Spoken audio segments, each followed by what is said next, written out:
En 1967, 1.700 soldados acorralaron al Che Guevara y a sus poquitos guerrilleros en la quebrada del Yuro, en Bolivia.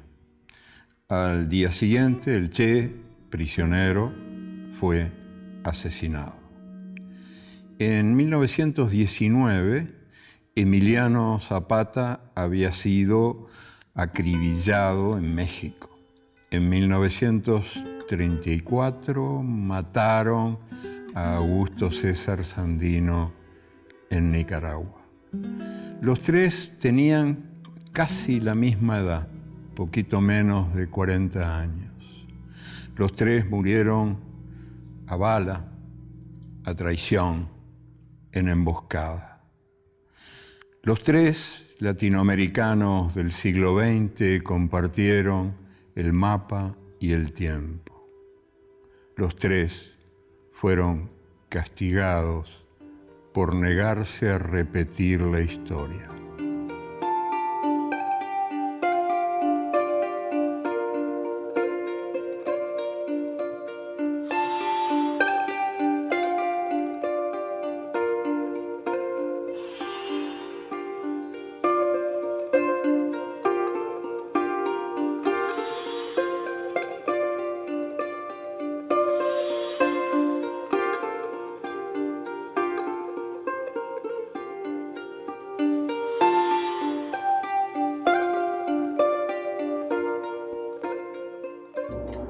En 1492, los nativos descubrieron que eran indios, descubrieron que vivían en América, descubrieron que estaban desnudos, descubrieron que existía el pecado, descubrieron que debían obediencia a un rey y a una reina de otro mundo y a un Dios de otro cielo.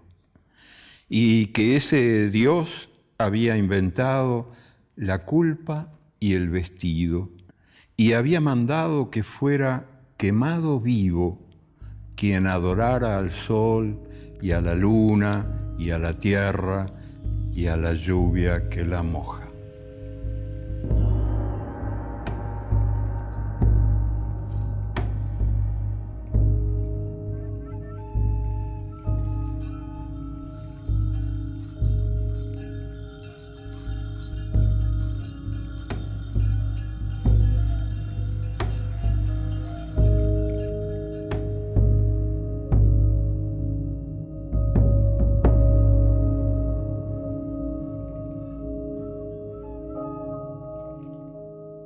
El jurista inglés John Cook atacó a los que nadie podía y defendió a los que nadie quería.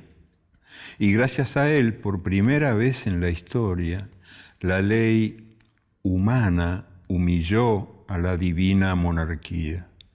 En 1649, el fiscal Cook acusó al rey Carlos I y su certero alegato convenció al jurado. El rey fue condenado por delitos de tiranía y el verdugo le cortó la cabeza. Algunos años después, el fiscal pagó la cuenta. Lo acusaron de regicidio, lo encerraron en la Torre de Londres, aunque él se defendió diciendo: yo apliqué la ley. Este error le costó la vida. Cualquier jurista debe saber que la ley vive arriba y hacia abajo escupe. En el día de hoy de 1660, Cook fue ahorcado y descuartizado en la misma sala donde había desafiado al poder.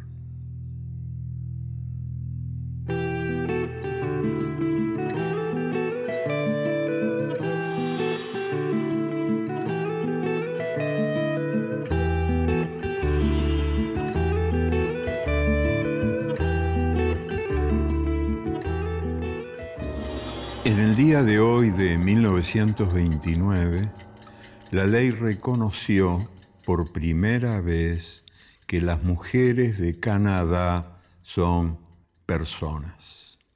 Hasta entonces ellas creían que eran, pero la ley no. La definición legal de persona no incluye a las mujeres, había sentenciado la Suprema Corte de Justicia. Emily Murphy, Nellie McClung, Irene Parlby, Henrietta Edwards y Louise McKinney conspiraban mientras tomaban el té. Fueron ellas quienes derrotaron a la Suprema Corte.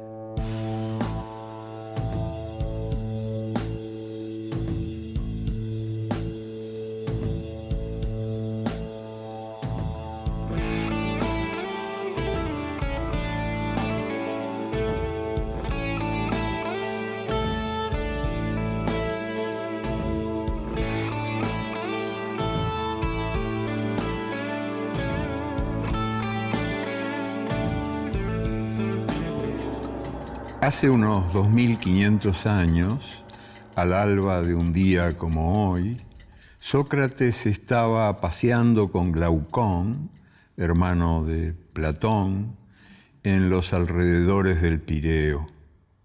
Glaucón contó la historia de un pastor del reino de Lidia que un día había encontrado un anillo en el suelo, se lo había colocado en el dedo y al rato se había dado cuenta de que nadie lo veía, porque aquel anillo, un anillo mágico, lo volvía invisible a los ojos de los demás.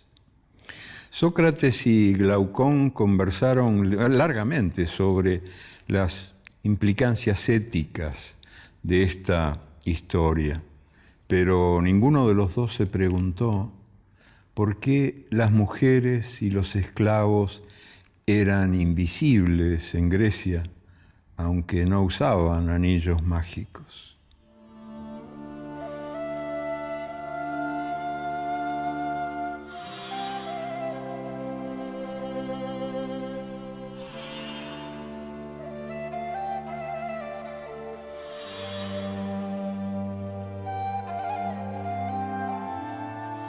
En 1843, Linus Yale patentó la cerradura más invulnerable de todas, inspirado en un invento egipcio de hacía 4000 años. A partir de entonces, Yale aseguró las puertas y los portones de todos los países y fue el mejor guardián del derecho de propiedad.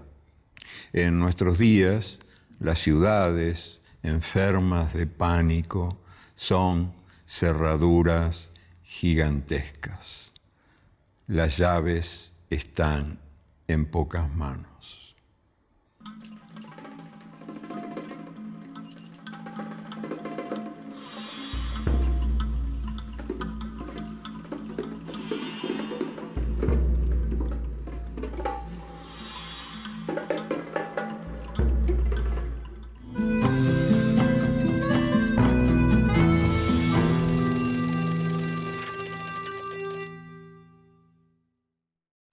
Poco valía en Colombia la vida de un hombre. La de un campesino, casi nada. Nada valía la vida de un indio y la vida de un indio rebelde menos que nada.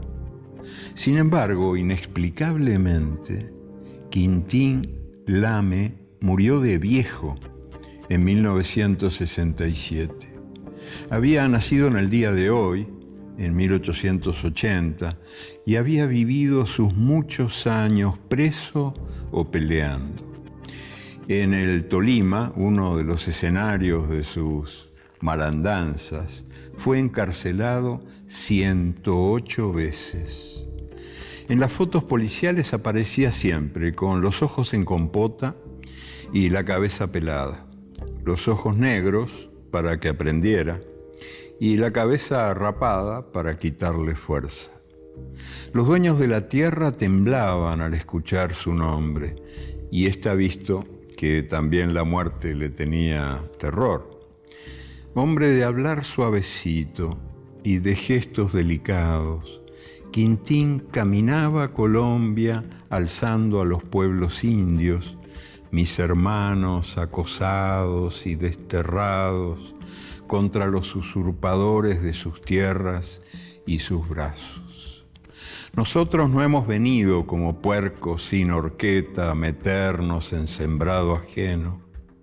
Esta tierra es nuestra tierra, decía Quintín Lame, y sus arengas eran clases de historia.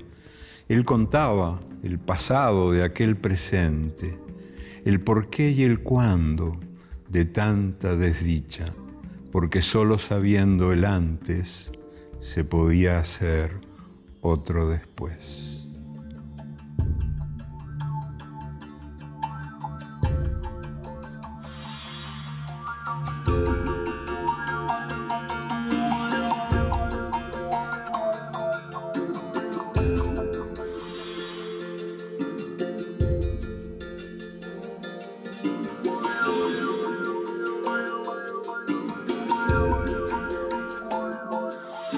Hoy nació en Caracas, en 1769, Simón Rodríguez.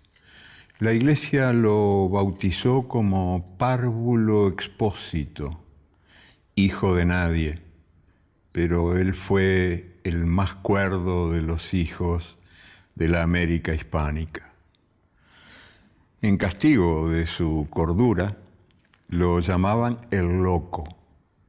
El loco decía que nuestros países no son libres, aunque la independencia nos haya dado himno y bandera, porque libres son quienes crean, no quienes copian, y libres son quienes piensan, no quienes obedecen. Enseñar, decía el loco, es enseñar a dudar.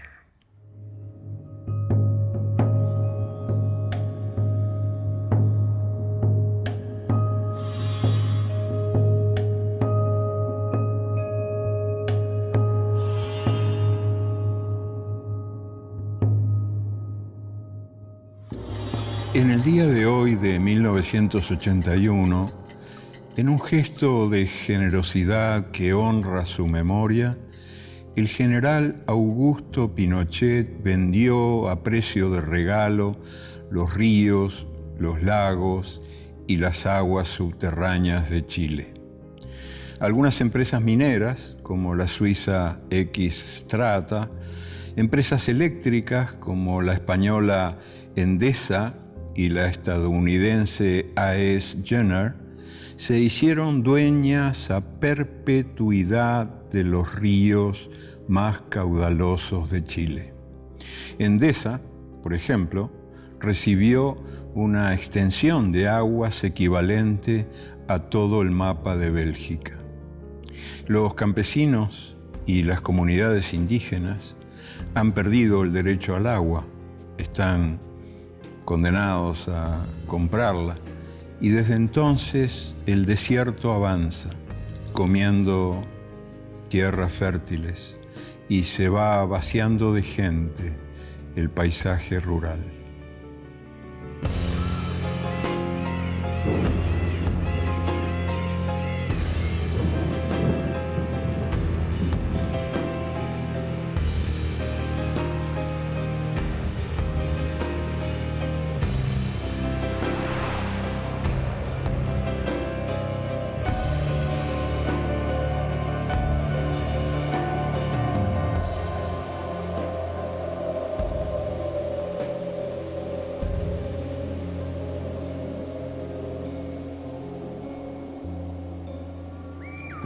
En 1938 aterrizaron las naves espaciales en las costas de los Estados Unidos y los marcianos se lanzaron al ataque.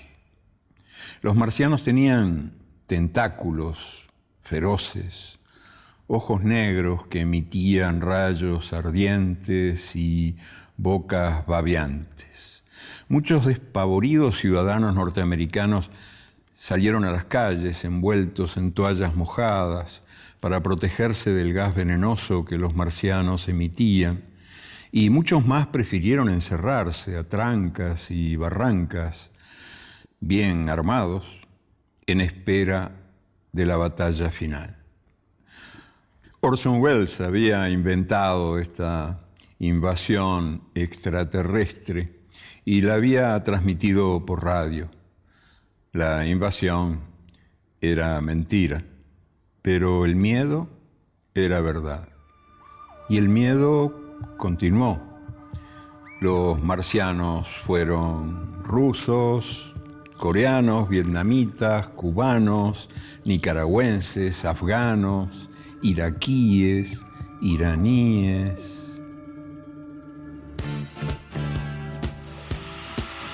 We are bringing you an eyewitness account of what's happening on the Wilmuth Farm, Groversville, New Jersey. I can see it now. It's a white handkerchief tied to a pole. Flag of truce. Those creatures know what that means, what anything means. Wait a minute, something's happening.